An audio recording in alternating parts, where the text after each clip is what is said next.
అయితే రవికాంత్ చెప్పండి, స్వయంగా మంత్రి స్థానంలో ఉండి అవినీతి కంపు ఖచ్చితంగా ఉంటుంది అని చెప్పడం అండ్ ఆమ్యామ్యాలు లైన్ డే ఫైల్ ముందు కదలడం అట్లాంటి విషయాలు స్వయంగా మంత్రి స్థానంలో ఉండేటువంటి కొండా సురేఖ చెప్పడం జరిగింది. దీనికి సంబంధించి రాజకీయ నేతలు ఎట్లా చూస్తున్నారు, ప్రతిపక్ష నేతలు ఎట్లా చూస్తున్నారు, ప్రజలు ఎట్లా రెస్పాండ్ అవుతున్నారు? పూర్తిగా కాంగ్రెస్ ప్రభుత్వం వచ్చినప్పటి నుంచి ఒక అవినీతి పరమైనటువంటి పరిపాలన, కమిషన్ల పాలన అనేది ఇప్పటి వరకు తెలంగాణ సమాజం మొత్తంలో ఒక చర్చనీయాంశంగా మారిన సందర్భాన్ని అయితే మనం స్పష్టంగా చూస్తా ఉన్నాము. అదే అంశం మంత్రి కొండా సురేఖ స్పష్టంగా చెప్పిన తీరైతే మనకు కనిపిస్తా ఉంది.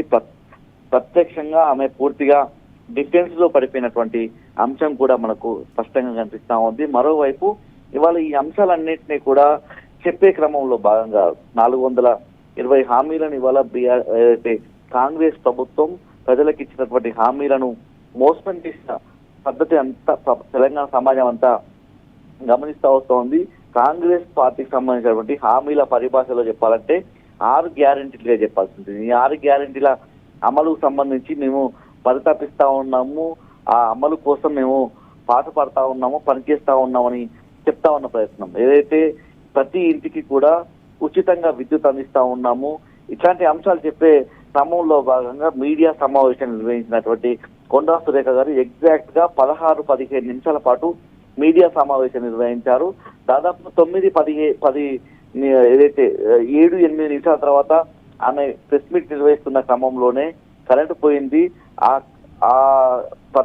ఏదైతే కరెంటు పోయిన విషయాన్ని దాటవేస్తూనే ఆమె ప్రెస్ మీట్ అంతా కొనసాగించింది. ఆ ప్రెస్ మీట్ పూర్తయ్యే వరకు కూడా కరెంటు రాని సందర్భం. అంటే కాంగ్రెస్ ప్రభుత్వం హయాంలో ఎలాంటి పథకాలు అమలు అవుతా ఉన్నాయో అలా మంత్రిగా ఉన్నటువంటి కొండా సురేఖ నిర్వహిస్తున్నటువంటి ప్రెస్ మీట్ ద్వారా కూడా మనం అర్థం చేసుకోవాల్సి ఉంటుంది. ఇవాళ కేటీఆర్ గారు, బీఆర్ఎస్ వర్కింగ్ ప్రెసిడెంట్ కేటీఆర్ గారు ట్వీట్ చేసినటువంటి ట్వీట్ లో కూడా స్పష్టంగా 30% కమిషన్ తోనే ఈ ప్రభుత్వం నడిపిస్తున్నారన్నటువంటి అంశాన్ని కూడా ఆయన లేవనెత్తిన పరిస్థితి. గతంలోనూ సెక్రటేరియట్ సంబంధించి సచివాలయంలోనూ కొంతమంది కాంట్రాక్టర్లు వచ్చి అక్కడ ధర్నా నిర్వహించిన సందర్భాన్ని, వాళ్ళ ఆవేదనను వ్యక్తం చేసిన సందర్భాన్ని ప్రస్ఫుటంగా తెలంగాణ సమాజం అంతా కూడా గమనిస్తా వస్తా ఉంది. నిన్న ఏదైతే మంత్రి కొండా సురేఖ చేసినటువంటి వ్యాఖ్యలు కూడా ఎక్కడ చేశారో మనం అర్థం చేసుకోవాల్సి ఉంది. ఒక విద్యార్థులకు సంబంధించినటువంటి వేదిక ద్వారా ఇలాంటి అవినీతికి సంబంధించినటువంటి ఆరోపణ చేయడం, నేను తప్ప మిగతా మంత్రులందరూ కూడా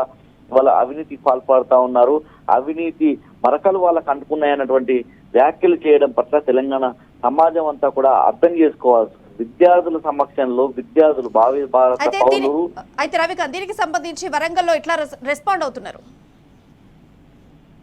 పూర్తిగా ఇదంతా కూడా ఆమె డిఫెన్స్ లో పడిపోయింది. పూర్తిగా ప్రెస్ మీట్ పెట్టడం అంటేనే కొంతమందికి సంబంధించినటువంటి వాళ్ళ అనుకూల మీడియాను పిలుచుకొని మాట్లాడడం అంటేనే, వాళ్ళకు మాత్రమే మీడియాకు సంబంధించినటువంటి ఇంటర్వ్యూలు ఇవ్వడం అంటేనే ఆమె డిఫెన్స్ లో పడిపోయింది.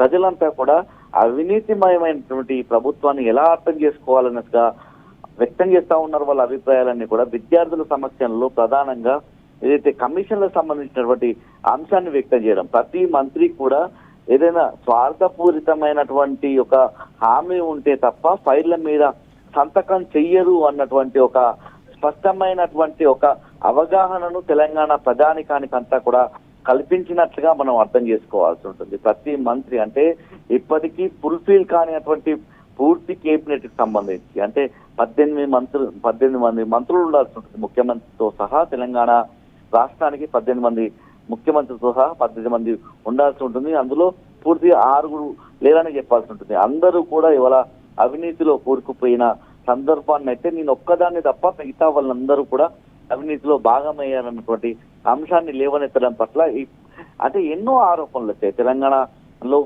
కాంగ్రెస్ ప్రభుత్వం అధికారంలోకి వచ్చినాక ఎన్నో ఆరోపణలు వచ్చాయి. 20% కమిషన్ అంటా ఉన్నారు, 30% కమిషన్ అంటా ఉన్నారు.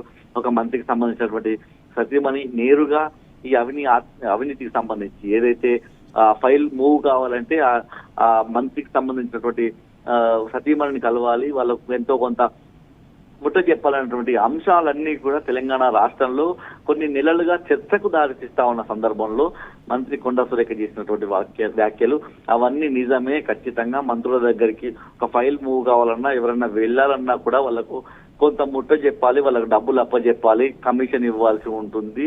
అన్నటువంటి అంశాన్ని ఆమె నేరుగా చెప్పడం ద్వారా తెలంగాణ పౌర సమాజం అంతా కూడా ఖచ్చితంగా ఈ ప్రభుత్వం అంతా కూడా పూర్తిగా అవినీతిలో కూరుకుపోయిందని అర్థం చేసుకుంటా ఉన్నారు. Right Ravikanth, thank you. మొత్తంగా చూసుకుంటే కొండా సురేఖ అవినీతి వ్యాఖ్యలతో కలకలం రేగుతోంది. స్వయంగా మంత్రి అయ్యుండి మంత్రులు లంచం తీసుకుంటారని చెప్పడం జరిగింది.